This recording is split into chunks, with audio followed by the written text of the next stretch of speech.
Vamos lá. Hoje a gente vai mergulhar num conceito que, olha, é bem fascinante e vem das nossas fontes, a Confederação das Sombras. E não estamos falando de monstros, mas de algo muito mais complexo, muito mais estruturado. Vamos conhecer os arquitetos do invisível. Pois é, a fonte já começa com essa pedrada, né? Ela define perfeitamente o nosso desafio aqui. A ideia parece super complexa, quase impossível de entender, mas o objetivo desta análise é justamente esse: decifrar esse código passo a passo. Para começar, a primeira coisa que a gente precisa fazer é desmontar aquela imagem que vem na cabeça quando se ouve Confederação das Sombras. A gente pensa logo em história de terror. Mas, segundo a fonte, o papo é outro. Estamos falando de uma estrutura, de uma função cósmica. E aqui está a definição que muda tudo. A fonte não os descreve como uma força do mal, mas como guardiões. Eles operam exatamente onde os conceitos que definem a nossa realidade se encontram, se cruzam. É para pensar neles mais como engenheiros cósmicos do que como assombrações, sabe? E qual é o trabalho desses arquitetos? A fonte resume numa única palavra: equilíbrio. A ideia é que para cada grama de luz, de criação, tem que haver uma força equivalente de disciplina, de ordem. É essa a função deles. E essa metáfora aqui, cara, ela é perfeita. Pensa assim, a existência, a vida, a criação, tudo isso é o jardim. E esse jardim precisa de proteção contra o caos que está do lado de fora. A Confederação age justamente como esses muros, garantindo que as energias mais caóticas não invadam e destruam o que está florescendo. Ok, mas como é que funciona essa organização na prática? Porque toda estrutura complexa tem uma liderança, né? Então, vamos conhecer as figuras-chave que estão nesse alto comando. A fonte aponta para um núcleo de 10 líderes principais, ou generais, como são chamados, cada um com uma especialidade, uma jurisdição específica dentro deste grande esquema do universo. Olha só, aqui estão alguns desses generais, conhecidos na fonte como Exus. Pensa neles como um conselho de especialistas cósmicos. Não vamos passar por todos, mas veja alguns exemplos. O Rei das Sete Encruzilhadas é tipo o coordenador geral. O Tranca-Ruas, o nome já diz, cuida na segurança. E o Exu Caveira lida com a transformação, com o fim dos ciclos. Cada um na sua área, operando com uma precisão absurda e não com força bruta.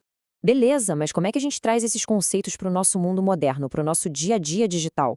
A fonte nos dá um exemplo perfeito, mostrando que a desordem não é só cósmica, ela também é de informação. Dá uma olhada nesse caso. De um lado, um boato sensacionalista de 1º de abril que explodiu na internet falando de programas secretos de hibridização. Do outro, o que foi realmente dito em audiências oficiais, a menção a uma imagem de um orbe e a crença num acobertamento de tecnologia. O boato, claro, fez muito mais barulho, mas o sinal verdadeiro estava ali, no registro oficial. A fonte chama essa tática de chafe eletrônico. E essa analogia militar é genial. Não é preciso destruir o sinal verdadeiro. Basta criar tanto ruído, tanta fumaça de informação ao redor dele, que se torna impossível para o observador comum conseguir distinguir uma coisa da outra. O fato real se perde no meio da ficção. E essa citação resume tudo. Se tudo parece mentira, a verdade se torna só mais uma opção desacreditada na mesa. O excesso de informação, o ruído, vira camuflagem perfeita. E proteger o sinal desse ruído é talvez uma das batalhas mais importantes da nossa era. E isso tudo nos traz de volta para a função principal da Confederação, manter o equilíbrio. E uma parte crucial disso é a aplicação do que a fonte chama de justiça cósmica. O ponto-chave aqui é o seguinte: essa justiça não tem a ver com emoção ou castigo. Ela é descrita como se fosse uma lei da física, tipo a terceira lei de Newton. Para toda ação, existe uma reação igual e oposta. É um reajuste matemático, inevitável, para restaurar o equilíbrio que foi quebrado. E essa justiça é aplicada de maneiras diferentes, com precisão cirúrgica. O tranca-ruas pode simplesmente imobilizar uma ação, como um disjuntor que desarma para evitar um curto-circuito. O giramundo aplica a inversão, fazendo a roda da fortuna girar para quem está por cima e entender a perspectiva de quem está por baixo. E o Exu Caveira aplica a purificação, removendo tudo que é supérfluo e ilusório para que só a verdade essencial permaneça. Bom, chegando ao final da nossa análise, vamos juntar todas as peças e sintetizar a ideia central por trás dessa baita estrutura cósmica. Talvez a melhor analogia seja esta: o sistema imunológico. Eles não são a doença, são a cura. Identificam uma infecção? uma injustiça, um desequilíbrio e agem para neutralizá-la, protegendo a saúde do sistema como um todo. A função é protetora, não destrutiva.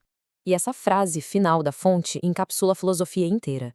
Não se trata de uma guerra entre luz e trevas, mas do entendimento de que ambas são parte de uma mesma realidade. A sombra não é o oposto da luz, mas uma consequência dela. E para manter o equilíbrio, é preciso administrar as duas forças. E assim, a gente termina com uma pergunta para reflexão. Em um mundo onde somos bombardeados por chafe eletrônico todos os dias, o que realmente significa proteger o sinal do ruído? Como aprendemos a distinguir um do outro? A resposta talvez defina o nosso futuro. Obrigado por acompanhar esta análise.